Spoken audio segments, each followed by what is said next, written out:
The morning began The with a most kind of dangerous routine warrior calm is that often the often one hides no the one storm to come. expects. The A convoy healer who moved became a steadily legend. along a narrow mountain pass, their engines humming against the silence of the rugged Afghan terrain.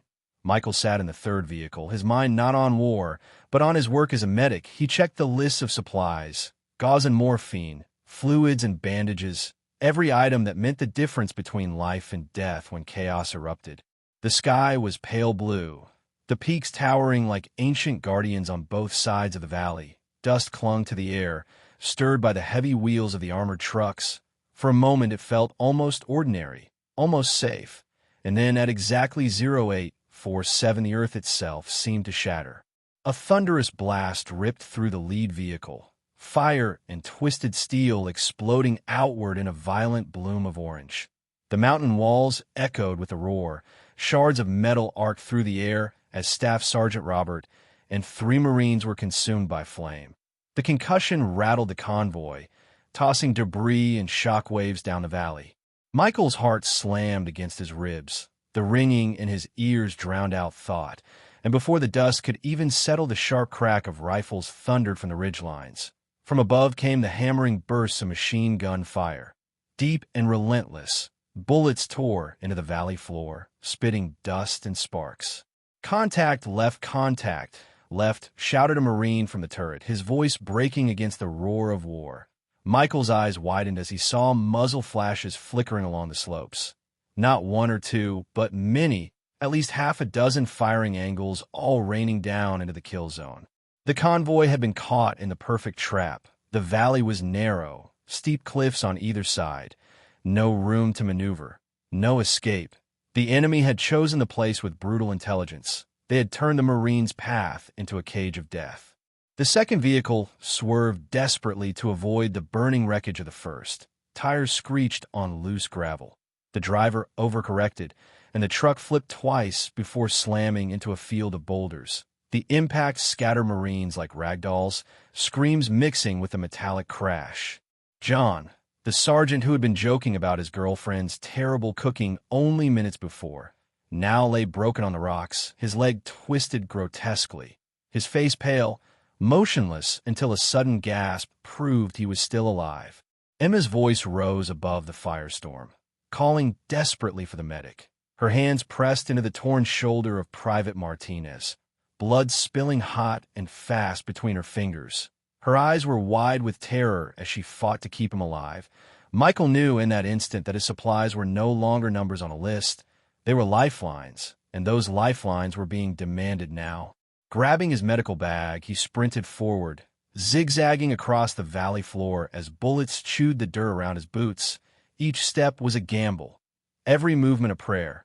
The enemy had crafted overlapping lanes of fire, a deadly cage where survival was measured in inches. Michael dropped to Martinez first, blood pumping from a wound near the collarbone. The artery nicked. It was a dangerous injury, one that could take him in minutes if not controlled. Michael's hands moved swiftly, his voice calm, directing Emma to keep pressure, never to release even if Martinez screamed. Her trembling fingers followed his orders, hope clinging to her pale face.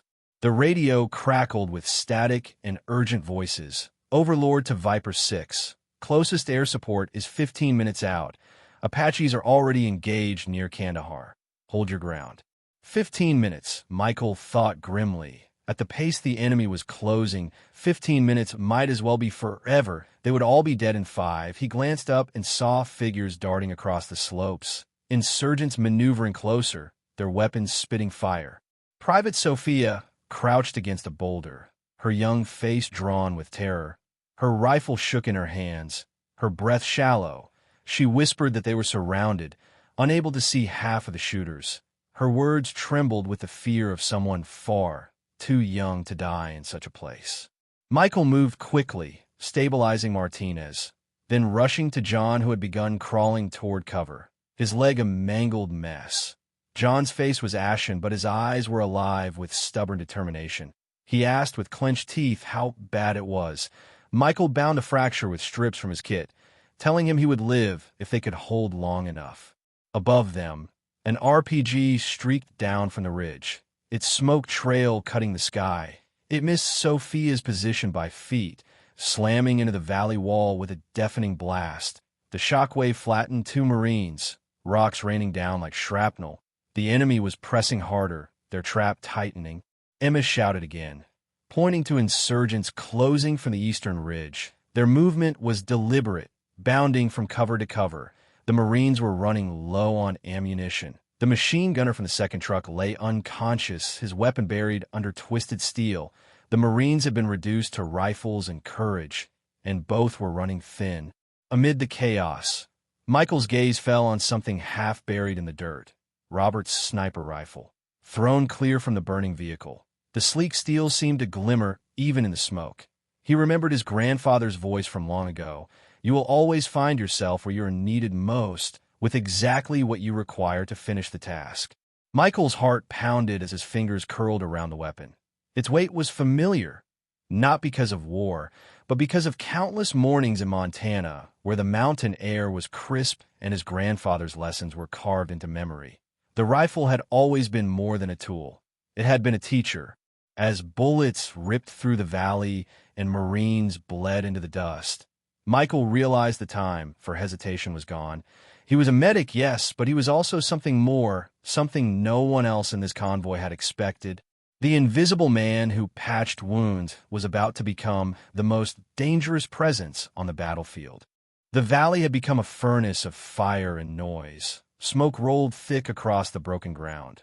Stinging eyes and clogging lungs, each crack of a rifle was answered by the heavier thud of machine guns, every echo bouncing off the cliffs and returning as a chorus of death. Michael pressed his body low to the dirt, his kit already scattered, his mind racing between the wounded who needed him and the tightening jaws of the ambush.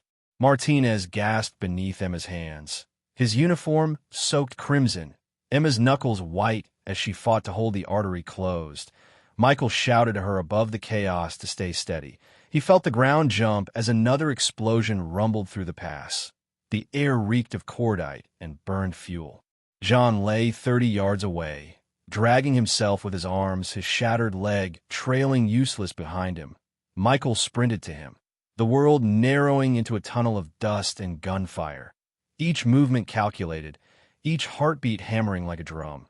The sergeant's skin was pale, his breath short, but his eyes fixed on Michael with fierce will. He asked through clenched teeth if he would keep the leg. Michael crouched, binding the limb with strips from his kit, whispering that survival came. First, bones could wait. Bullets sparked from the rocks around them.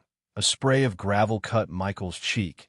He wiped the blood with the back of his hand, never pausing in his work. The enemy fire grew sharper, the cadence of rifles moving closer. They were bounding down the slopes, tightening the noose. Sophia's voice broke over the din, her hands trembling on her rifle. She cried that she could not see them, that they were ghosts in the rocks. Michael looked into her terrified eyes and knew that fear was strangling her before the bullets ever could. He steadied her hands, pushing the weapon back toward the ridge, telling her to breathe and keep watching. Not for the whole hillside, just one stone, one shadow, one movement. The radio hissed with cold words from the command post. Air support was still 10 minutes out. Apaches were locked in combat miles away. Michael closed his eyes for a fraction of a second. 10 minutes stretched into eternity. The math was cruel. At the current rate, the squad would not last half that. He opened them again, the medic within him refusing to spare. He had not come here to die. He had come here to keep men and women breathing long enough to see home again. He shoved the thought of time aside and returned to his wounded. Another rocket streaked down, detonating in a plume that shook the earth. Emma ducked low over Martinez, shielding him with her body. Shards of stone clattered across the convoy. 2 more Marines went down screaming as fragments tore into their arms. Michael crawled to them, tourniquet straps snapping tight in his hands as he bound limbs and stopped rivers of red. His world became gauze, blood, and fire, the sounds of pain blending with the crack of rifles. And then the silence of a weapon missing from the field struck him harder than the noise. The machine gun of their own convoy, their strongest weapon, lay useless beneath wreckage. The Marine who manned it unconscious, his face smeared with ash. The squad was fighting with nothing but rifles now. rifles, and desperation.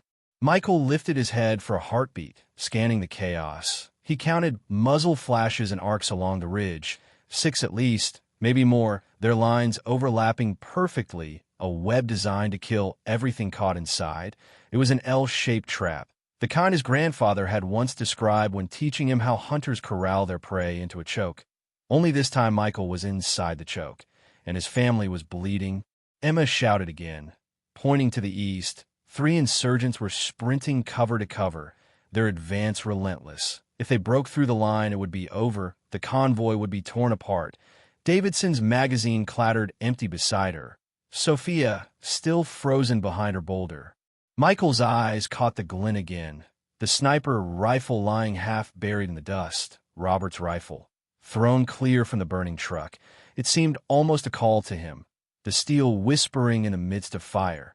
He crawled to it, his fingers wrapping around the grip, and in that instant he was no longer in a valley of death, but in the wide forests of Montana. He could hear the voice of his grandfather, slow and calm in the dawn, telling him that the mountain always reveals what you need if you know how to listen. The weight of the rifle was familiar, the scope clean, the barrel clear. It was not just a weapon, it was memory. It was precision carved by years of hunting deer in the silence of pine forests. Michael felt his breath steady, in through the nose, half out, hold. His heart slowed. His body remembered what his mind had tried to bury. Emma's voice cut into his focus, asking what in God's name he was doing, telling him to leave the shooting to the Marines. Michael heard her, but he did not answer. He lowered himself behind a cluster of rocks, the rifle snug into his shoulder, his eyes settling into the glass. The chaos of the valley melted into lines, angles, wind, and distance. The first target appeared sharp and clear, an insurgent kneeling with a rocket launcher on his shoulder, his finger curling on the trigger that would end them all. 600 meters uphill, wind curling from the northwest. Michael's finger pressed gently. The rifle cracked, the recoil sharp against his shoulder. Through the scope he watched the man fall backward, the launcher slipping from his grip and tumbling down the slope. Silence followed for half a breath, Sophia's whisper rising from behind her stone, off filling her voice as she realized the medic had just dropped a fighter with a single perfect round. But Michael was already moving, his scope swinging to the machine gunner hammering their position from above. 700 meters. Partial cover, crosswind. He adjusted, squeezed, and watched the man fall away from his weapon. The roar of fire that had pinned them down ended in an instant. The valley shifted. The enemy who had been hunters now realized something terrifying. Their prey had teeth, sharp and invisible. The valley that had moments before been an arena of despair was beginning to shift. The enemy fire slowed, hesitation growing in the rhythm of their attack. Michael lay prone behind his chosen rocks, the rifle steady, as if it had been part of him all along. His world was no longer chaos, but a calm map of distances and angles. Emma crouched nearby, still pressing her weight against Martinez to keep the bleeding under control. Her eyes were locked on Michael in disbelief. The medic she had mocked weeks ago for clumsy shooting drills was now eliminating enemies with surgical precision. Her breath caught each time his rifle cracked, her faith in him rewriting itself shot by shot. Sophia dared to peek from behind her cover, watching the mountainside through wide eyes. The fear that had paralyzed her was shifting into something else, wonder mixed with hope. She whispered that maybe they had a chance. Michael did not look away from his scope. His voice remained calm as he told her to stay focused, to keep her weapon steady. He would make the holes. She only needed to be ready. The third insurgent revealed himself in movement, bounding from rock to rock in a tactical sprint. His speed was impressive, the kind of maneuver that would earn nods from instructors. But Michael had spent years watching deer move through forests, learning how motion carried rhythm and rhythm carried prediction. He led the fighter by 2 body lengths and squeezed. The round caught the man mid-stride, tumbling him in a spray of dust and stone. 3 shots, 3 kills. Michael's hands moved with the smooth certainty of muscle memory, his breathing steady, his body calm.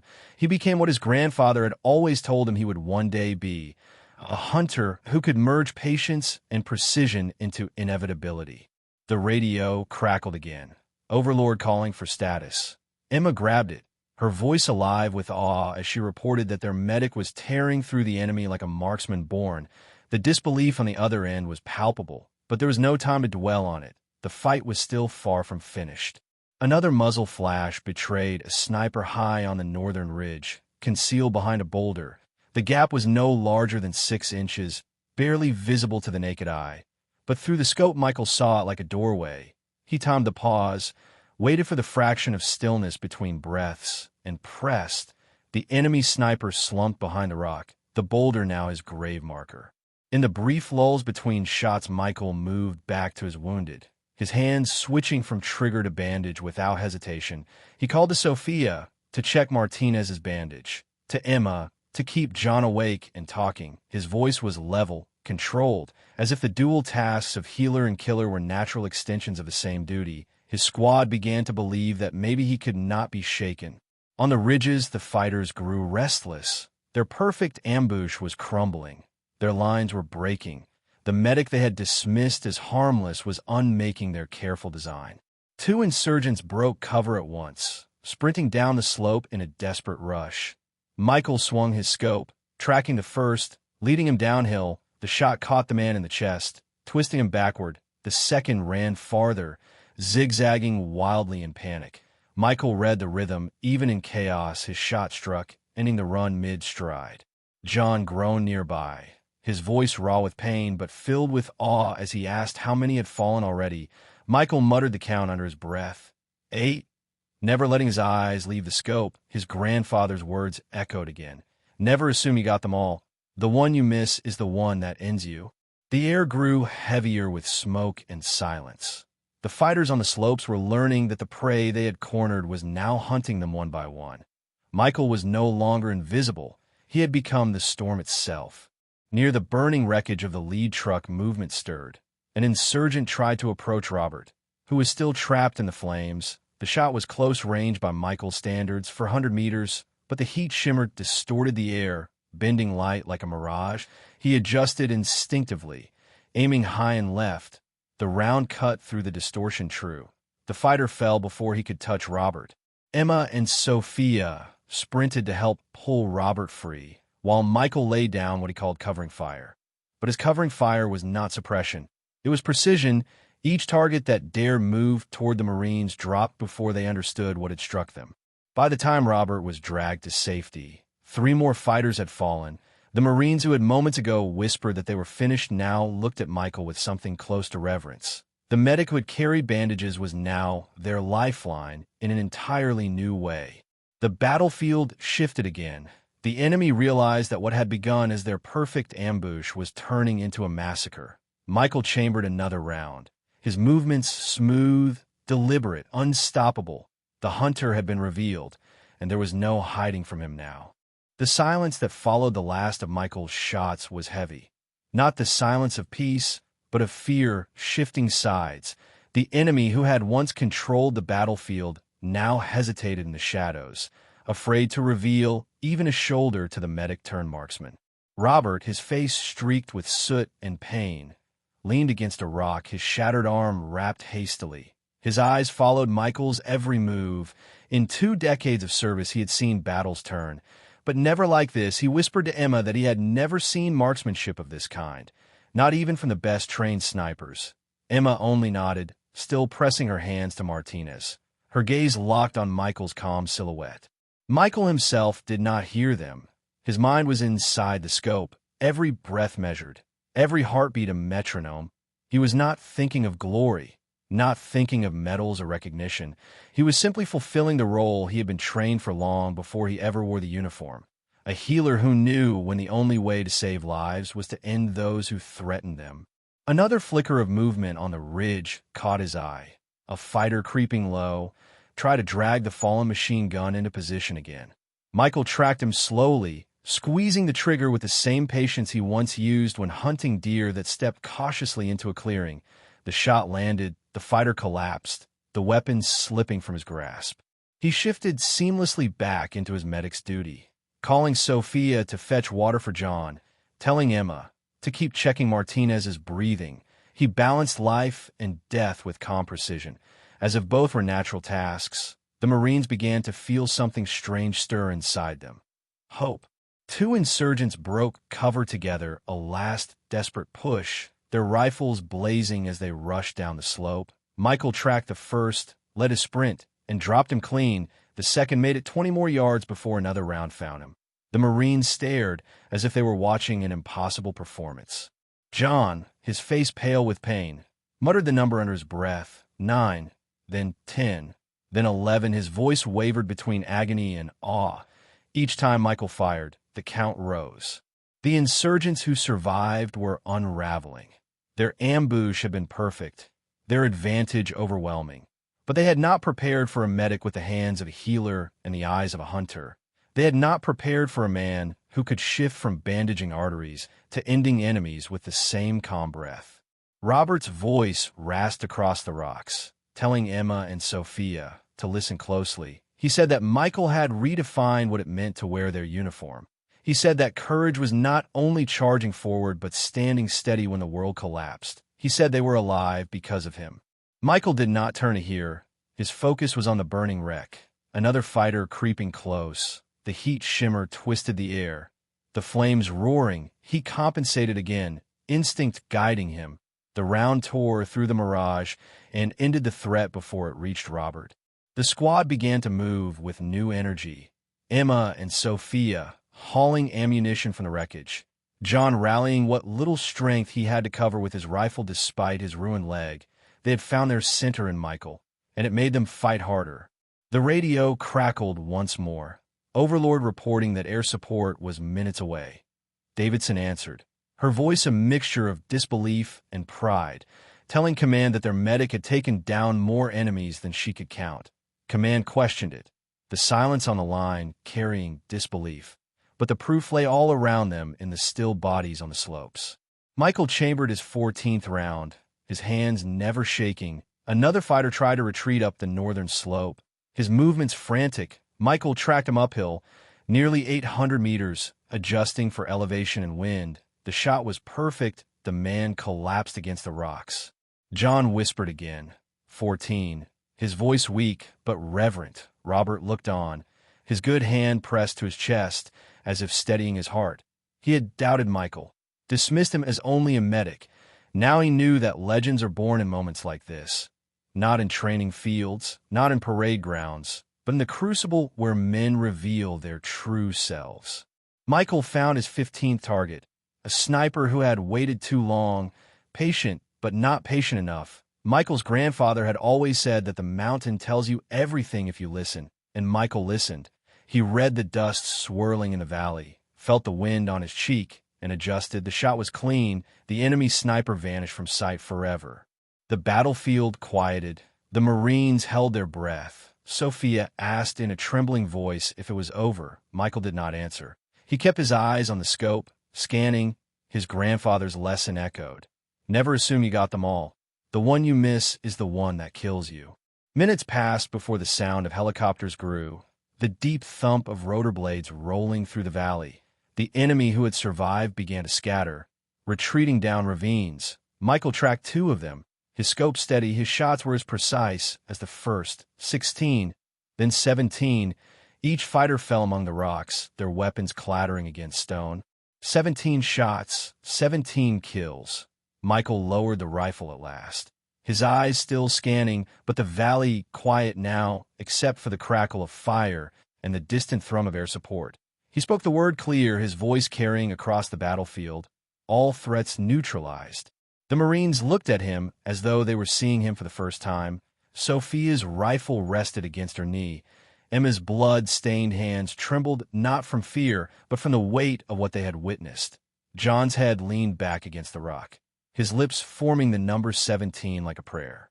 Robert struggled upright despite his injuries, his eyes locked on Michael. He said with a broken voice that in 20 years he had never seen shooting like that. He said that Michael had not only saved their lives, but had shown them a new face of what it meant to be a Marine. Michael only nodded, wiping soot from his face, his words simple. He told them he was only doing his job, taking care of Marines. But inside every one of them knew that what had happened in that valley had gone far beyond any job. It had become legend. The helicopters swept in low over the valley, their rotor blades chopping the air with the sound of salvation. Dust and smoke lifted in spirals as the Apaches circled, ready to rain fire, but there was nothing left for them to strike. The battlefield lay quiet, the enemy broken and scattered, the ridges littered with bodies that would never rise again. The Marines sat in stunned silence, their rifles slack in their hands. Their ears still rang with the echoes of war, but their eyes stayed fixed on Michael, the medic who had turned their certain death into survival. Sophia whispered the number again, 17, as if repeating it might make it real. Emma leaned back against the wreckage, her body shaking with exhaustion, but her lips curved in a faint smile. John pressed his head against stone, his voice raw with pain, but alive with reverence. Robert struggled to his feet with help from Emma, his broken arm bound and burned skin raw. His gaze never left Michael. He extended his good hand, and Michael accepted it. Robert said with quiet gravity that they all owed him an apology. He said that he had been wrong to see him as only a medic. He told them that he had given them not just life, but a lesson in what true strength meant. Michael's face remained calm, his words simple. He said he was only doing his duty, caring for Marines. Yet inside he knew that this day would not be forgotten. The ride back to base was silent. Not the usual chatter of jokes and relief, but a silence filled with awe. The Marines sat in the Black Hawk, their bodies broken, but their spirits heavy with something larger than themselves. They glanced at Michael as if he were both man and myth, whispering the number to one another, 17, 17. At the landing pad, Colonel Martinez waited, his eyes sharp, his face grim as he looked over the wounded. Robert insisted on reporting immediately, his words ragged but determined. He told the colonel what had happened. He said that Michael had turned a perfect ambush into a slaughter for the enemy, that he had dropped every shot without error while still binding wounds and saving lives. Hours later, Michael sat in the colonel's office, his uniform still stained with blood and soot. He listened as the colonel read from Davidson's report, 17 confirmed kills with 17 rounds, distances near 1,000 meters, all while under fire and treating wounded. In 30 years of service, the colonel had never read a report like it. He told Michael that his job description as medic no longer fit. He said Division would send a team to debrief him. The Corps wanted to know how. Such skill had been hidden in plain sight. Word spread through the base like fire on dry grass. By nightfall, every Marine knew some version of the story. Each retelling grew larger, but the Corps remained true. The medic had become the deadliest man in the valley. In the medical bay, John sought Michael out, his leg casted, his eyes still haunted by what he had seen. He told Michael that he owed him more than his life, that he owed him an apology for every time he had doubted him. Sophia brought him food, her young face alight with respect instead of fear. Emma clasped his shoulder, telling him that he had redefined what it meant to wear their uniform. 3 days later, Michael reached his grandfather on a crackling satellite line. He recounted the story, the old man silent on the other end until Michael finished. Then his grandfather's voice came slow and proud. He said that Michael's grandmother would have been proud too, that she had always said he carried the heart of a healer and the eyes of a hunter. He told him that it sounded like he had finally learned how to be both. 2 weeks later, Michael stood in front of the formation, the Navy Cross placed in his hands. The citation spoke of extraordinary heroism, of precision marksmanship, of unwavering devotion to fellow Marines. The medal gleamed, but Michael felt no pride in the ribbon, only in the men and women who had walked away alive. The story grew beyond medals. The Corps adopted new programs. Warrior Medic, they called it. Michael designed the training himself. He told every new class of corpsmen that the enemy did not care if you carried a medic's kit. He told them that sometimes the only way to save a life was to end the threat that hunted it. He insisted that a medic must be both healer and fighter, because the battlefield gave no mercy. Years passed. The legend of the 17 shots grew, whispered through barracks and classrooms, taught at sniper schools and medical training alike. Michael's name carried weight, not for glory, but for transformation. He had changed how a profession saw itself. He had shown that a medic was not just a shadow in the rear, but a warrior in the front line. On quiet evenings when his duties allowed, Michael thought of that valley. He remembered the smell of smoke, the sting of dust, the faces of his friends, and the weight of his rifle, he knew he had become more than he ever intended. Not by choice, but by necessity. In Montana, his grandfather sat on the porch each evening, the mountains painted gold by the setting sun. He would think of his grandson, the boy who had once stalked deer with a steady hand, the boy who had learned that sometimes the truest act of healing was knowing when to kill. The medic had become a legend, but more importantly, he had proven to every Marine and to himself that the most dangerous warrior on the battlefield is often the one no one expects, the one who carries a medical bag in one hand and a rifle in the other, the one underestimated until it is far too late.